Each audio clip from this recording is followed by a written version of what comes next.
What's up, Dreamfasters? It is Danny Gallows, of course. Who do you think it was? And welcome to my very first non-theater or new movie or new TV show review. And yeah, I realized I should have put this out a couple of days ago. This is obviously supposed to be a Halloween review, but I was literally just watching Goosebumps because I marathon Goosebumps every Halloween. And while I was watching the show, I was like, shoot, I should have done a full review of the Goosebumps TV show. So here I am a couple days later. Sorry for the delay, but yeah, literally just had the idea a couple of days ago. And you know, I think I want to start doing more reviews like this on my channel. You know, not just necessarily new theater releases and new TV shows and movies that come out, but just any kind of TV show or movie that I enjoy talking about, because I think that's really the best thing a movie review channel can do.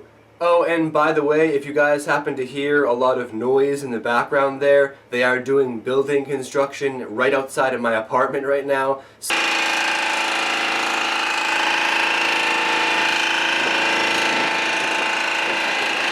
So basically all of my studio recording has been halted. The only thing I can really kind of get away with right now is on-camera reviews like this. But yeah, you know, just gotta deal with it for now. So Goosebumps was obviously a huge, massive part of my 90s childhood. This was a big TV show that I grew up with. And, you know, as were many 90s TV shows that were like it, you know, kind of like Are You Afraid of the Dark?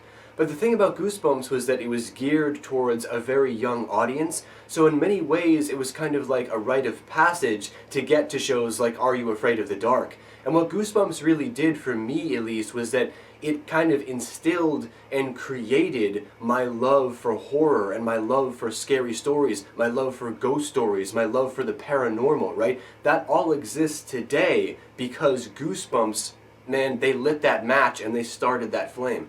And one of the more important reasons why Goosebumps is so good is because, you know, even though it was aimed at a younger audience, a much younger audience, Goosebumps had a lot of adult elements in it. You know, it was really dark, it was really mature, it was, you know, unsanitized like so many of our kids' shows are today, and it really challenged kids. You know, it didn't treat them like children, it treated them kind of like adults for a lot of the episodes. Even though, of course, you have your 90s cheese in there, right? But you also have a lot of striking imagery and disturbing elements, and it was gross, and it was haunting, and it was kind of like a little bit disturbing. You know, some episodes had some very striking visuals and some very, very scary aspects to it. And that is what kids are missing from today's TV. And that's what Goosebumps did so well. And you can see that in literally the very first episode of Goosebumps that you watch. Season 1, Episode 1, The Girl Who Cried Monster. And it's simply about a girl who is obsessed with monsters, so much so that she even tortures her little brother, getting him to scream and freak out and scaring him all the time. And her parents obviously never believe her because she's always telling stories. Until she goes to the library and finds out that her librarian is actually a monster himself, a terrifying, disturbing, tarantula-eating monster. And of course she comes home and her parents don't believe her until they invite the librarian over for dinner. And in one of the greatest twist endings in Goosebumps ever, we find out that her parents are actually monsters who eat the librarian, and then just to add to that twist a little bit more, oh, by the way, the kids are also monsters, and they're going to get their training fangs soon, and they're going to soon become monsters like their parents. I mean, it was such an awesome episode. What a cool concept for a storyline. Another one of my absolute favorite episodes with brilliant story writing is an episode called The Cuckoo Clock of Doom, which is about a little kid who is constantly tortured and bullied by his little sister. Yep, that's right, his little sister is just a total bully in every definition of the word. I mean, even going so far as tripping him on his birthday with the birthday cake in his hand so that he lands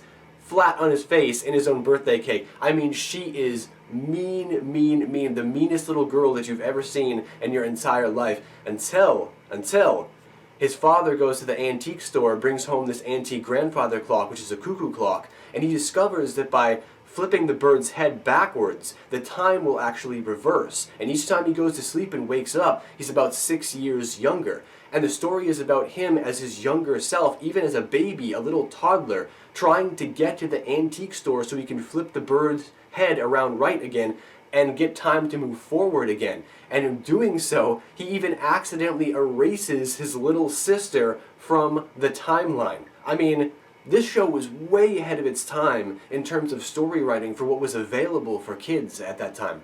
However, I would have to say, without a doubt, my absolute favorite episode of Goosebumps is Don't Go Into the Basement. Don't Go Into the Basement will always hold a very, very special place in my heart, because I think that this episode could actually pass as an actual teen horror story even to this day. And it deals with kids that are watching their mad scientist dad seemingly go insane. And he's like this mad scientist botanist who is suspected of basically turning into a plant over the entire episode. Yep, that's right. The kids actually think that he may have cloned himself and is now turning into a plant. And the whole episode is these kids trying to deal with their dad slowly unraveling and slowly going insane as they try to figure out what's actually happening. And the entire episode is so suspenseful and frightening and scary. And it is so well written and so well constructed. And again, it has one of the greatest twist endings ever in Goosebumps, when that scene when she's going down to tie her shoe and the flowers outside start talking to her, and it's one of those endings where everything wraps up so nice. Everything's back to normal, the regular suburban family going back to their regular lives, about to cook burgers and have a nice family night, and all of a sudden that flower starts talking to her and you're like, oh my god, is that dad inside a plant too? Is that flower her dad? Is that flower her dad? It was just brilliant, excellent story writing, and it's one of the main reasons that episode, I always single that episode out as being the best, because it's the best example of the brilliance of R.L. Stine's writing. But definitely the best thing that R.L. Stine has ever written for the Goosebumps universe was one of the specials called The Haunted Mask. The Haunted Mask was just, it's the most brilliant episode. It's not really an episode, like I said, it's a special. It's a two-part special of Goosebumps, and it is the most brilliant thing for so many reasons. It has so many different elements going on. It's basically, it's about this this girl who is very, very insecure, and she's very, very easily scared. And as a result of that, she's constantly bullied, hardcore bullied by a lot of people at her school. And, also brilliantly acted by this young actress. This young actress who plays this girl is unbelievably good. Unbelievable actress. She really pulls you into the role and makes you believe that she's a real character. And to do that at such a young age is very, very hard. So basically, to enact revenge on her bullies, she goes to this costume shop and she buys a living mask. Now, she doesn't know this living, of course, until she puts it on and it starts to form to her body. And not only is it forming to her body, but it literally starts to change her into a real monster. And so she goes around with this mask on, being this literal actual monster, and sure, she has her fun and she runs around and she scares people and she's having a good time being this ferocious new creature that she is, but then she soon discovers that she can't take the mask off. And in doing so, a lot of powerful messages are revealed throughout, especially the ending of part 2, where she realizes that becoming a monster to enact revenge can sometimes turn you into something worse. It can turn you into a monster, and that's not the way to enact revenge. Having a vendetta, enacting revenge is not the way to go about life, because it turns you into a monster as well.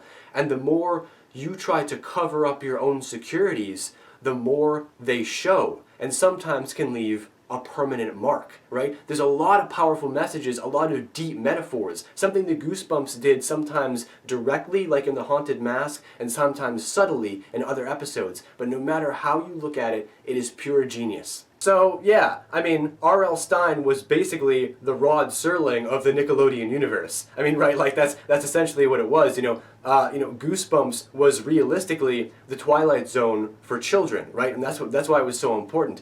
Sure, as you get into the later episodes, there's a couple of good episodes in Season 2, not many in Season 3, not many in Season 4. As it gets into the later seasons, it starts to taper off. But all of Season 1 and all of the specials are absolutely brilliant, and it was such a foundation of my childhood, and I know so many of you out there share that exact same sentiment. Alright, my friends, well that's enough blathering from me for right now. Now I want to hear from all of you guys, all you fellow 90s kids or just Goosebumps fans, whichever ones you are, probably both, I hope so. Leave all your thoughts and opinions down below. I want to hear from you guys now. How did this show impact you? What are some of your favorite episodes? Did you grow up with this show too? And what did you think about it? Leave all of your thoughts and opinions down below in the great white void. Let's get this discussion going, and I'll see you guys back here for the next movie review very soon, whatever that may be. Peace.